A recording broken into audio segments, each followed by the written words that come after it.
অস্ট্রেলিয়াতে একটা জায়গা আছে সিডনি। এই সিডনি শহরে একটা জঙ্গল আছে। ওই জঙ্গলে একটা গাছ আছে। ওই গাছটা মানুষের মতো করে রুকু দিয়ে আছে আল্লাহকে।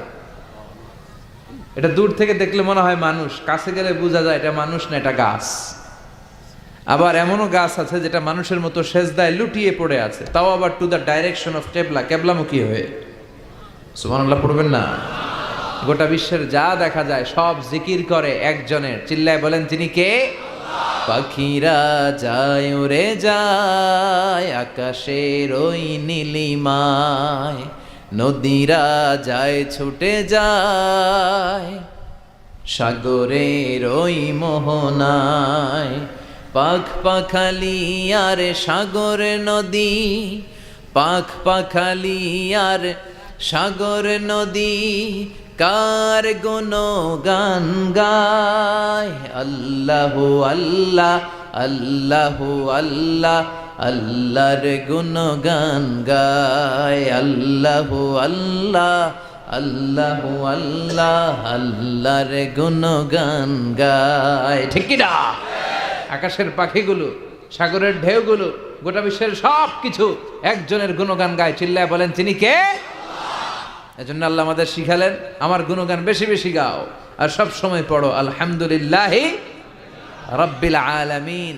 বিশ্বনবী যখন জান্নাতীদেরকে নিয়ে জান্নাতের দিকে ছুটবেন, বিশ্বনবী সাল্লাল্লাহু আলাইহি ইসলামের হাতে একটা পতাকা শোভা পাবে। ওই পতাকার মধ্যে লেখা থাকবে আলহামদু। কি লেখা থাকবে? মানে প্রশংসা, প্রশংসার পতাকা। বিশ্বনবী সাল্লাল্লাহু আলাইহি ইসলাম সবচেয়ে বেশি আল্লাহর প্রশংসা করতেন, আল্লাহর শুকর গুজার হতেন। আর তিনি পড়তেন আল্লাহুম্মা জাআলনি সাবুরা ওয়া জাআলনি শাকুরা ওয়া জাআলনি ফি আইনি সাগীরা ওয়া ফি আ'য়ুনিন নাসি কাবীরা। এর মানে হলো, আল্লাহ আপনি আমারে ধৈর্যশীল বানান, আপনি আমারে শুকর গুজার বান্দা বানান। আল্লাহ আমার চোখে আপনি আমারে ছোট বানান, গোটা বিশ্বের মানুষের চোখে আপনি আমারে বড় বানান। পড়েন আমিন। এজন্য সবসময় শুকরিয়া করতে হবে কার? করলে আমাদের লাভ না লস? বেশি বেশি শুকরিয়া করতে রাজি আছেন তো? আসুন আওয়াজ করে আমরা পড়ি আলহামদুলিল্লাহ। আল্লাহ আমরা যেন বেশি বেশি তোমার শুকরিয়া করতে পারি, তুমি তৌফিক দাও। 14তম ঐতিহাসিক তাফসীরুল কোরআনের প্রোগ্রাম। স্থান হচ্ছে সুফিয়া নুরিয়া দাখিল মাদ্রাসা ময়দান। আমাকে রেখেছেন প্রধান মুফাসসির ডক্টর আল্লামা। এগুলো আর লিখবেন না, এতটুকুই ভালো। বিশ্বনবীর নামের আগে কোনো উপাধি আছে? ডক্টর আল্লামা মোহাম্মদ সাল্লাল্লাহু আলাইহি ওয়াসাল্লাম, এরকম না, শুধু মুহাম্মদ সাল্লাল্লাহু আলাইহি ওয়াসাল্লাম। এজন্য এতটুকুই যথেষ্ট। এই ডক্টর আল্লামা অতিরিক্ত লাগানোর দরকার নেই। তো আমাদের সমস্যাগুলো নিয়ে কথা বলা দরকার, কিন্তু আমাদের এত সমস্যা, সর্ব অঙ্গে ব্যথা, ওষুধ দিব কোথা? কথা বলেন। দেশের উপর থেকে শুরু করে নিচ পর্যন্ত সব জায়গায় দুর্নীতি আছে না নাই?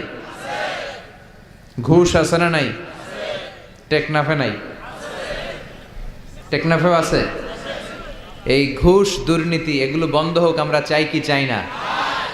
যদি বন্ধ করতে চাই তাহলে একটা কিতাবের দিকে ফিরে আসতে হবে। কিতাবটার নাম, এটার নাম আল কোরআন। এই কিতাব থেকে প্রেসক্রিপশন নিতে হবে।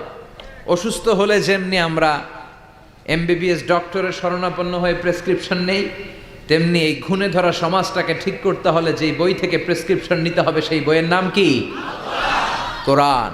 এই বই থেকে প্রেসক্রিপশন না নিলে আপনার জীবন সুন্দর হবে না। এই বই থেকে প্রেসক্রিপশন না নিলে আপনার ফ্যামিলি সুন্দর হবে না। এই বই থেকে প্রেসক্রিপশন না নিলে আপনার সমাজ সুন্দর হবে না। এই বই থেকে প্রেসক্রিপশন না নিলে শুধু দুদক, দুর্নীতি দমন কমিশন দিয়ে দুর্নীতি বন্ধ করা যাবে না। এই বই থেকে প্রেসক্রিপশন নিতে হবে।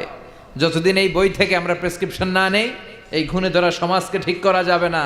সমাজের অসঙ্গতি, টেন্ডারবাজি, চাঁদাবাজি, হত্যা, গুম এগুলো বন্ধ করা যাবে না। চিৎকার করে বলেন ঠিক কি না? কারণ this book is a problem solving methodology. এই বইটা সব ধরনের সমস্যার সমাধান করে দেয়। আমাদের জীবনের সমস্যা আছে না নাই? যখনই সমস্যায় পড়বেন যে বইটা খুলবেন, বইটার নাম সমাধান আছে না নাই? সমাধান চাও যদি জীবনে, মরণে ফিরে যাও, খুঁজে নাও চোখ রাখো কোরআনে। ঠিক কি না? চোখ রাখবেন কই? না টিভির পর্দায়, জি বাংলার পর্দায়, স্টার জলসা, কিরণমালা? চোখ রাখতে হবে কোথায়?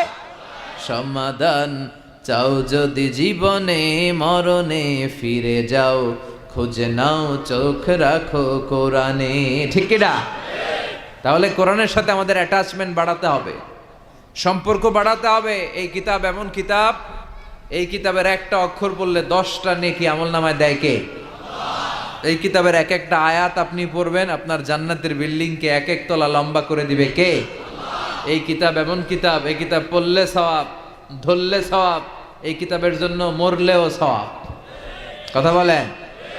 এজন্য এই কিতাবের সাথে সম্পর্ক বাড়াতে হবে। প্রতিদিন যেন কিছু না কিছু পড়ি এই কিতাব থেকে, কিছু না কিছু যেন তেলাওয়াত করি। বিশ্বনবী সাল্লাল্লাহু আলাইহি ওয়াসাল্লাম বলেন, ইকরাউ আল কুরআন ফাইন্নাহু ইয়াতি ইয়াউমাল কিয়ামাতি শাফিআন লিআসহাবি। তোমরা বেশি বেশি কোরআন তেলাওয়াত করো, কারণ এই কোরআনের তেলাওয়াত কিয়ামতের দিন তোমার জন্য সুপারিশকারী হয়ে কাজে লাগবে। কোরআন পড়বেন তো? বাচ্চাদেরকে পড়াবেন তো? ছোটবেলায় আমরা মক্তবে যেতাম, তারপর নুরানি মাদ্রাসা এগুলোতে যেতাম। আপনাদের এলাকায় মক্তব আছে তো? মক্তবে পাঠাবেন, বাচ্চাগুলোরে মক্তবে পাঠাবেন। সে কোরআন শিখবে, সে আল্লাহওয়ালা হবে। যে ছেলেগুলো কোরআন পড়ে এই ছেলেগুলো বেয়াদব হয় না, এই ছেলেগুলো কোনোদিন টেন্ডারবাজ আর চাঁদাবাজ হবে না। এই ছেলেগুলো দেশপ্রেমিক হবে, আল্লাহওয়ালা হবে, দেশের দশের কাজে লাগবে। ঠিক কিনা? আর যদি কোরআন না পড়ে তাহলে দেশের 12টা বাজাবে, দুর্নীতি করে দেশটারে জাহান্নামের আড্ডাখানা বানাবে। সংসদে যে ইসলামকে গালি দিবে আর ইসলামের নাম দিবে মোল্লাতন্ত্র, চিল্লায় বলেন ঠিক কিনা? এজন্য কোরআনের সাথে সম্পর্ক বাড়ানোর দরকার। কোরআন আমাদেরকে শিক্ষিত হতে বলে, সভ্য হতে বলে, সিভিলাইজড হতে বলে।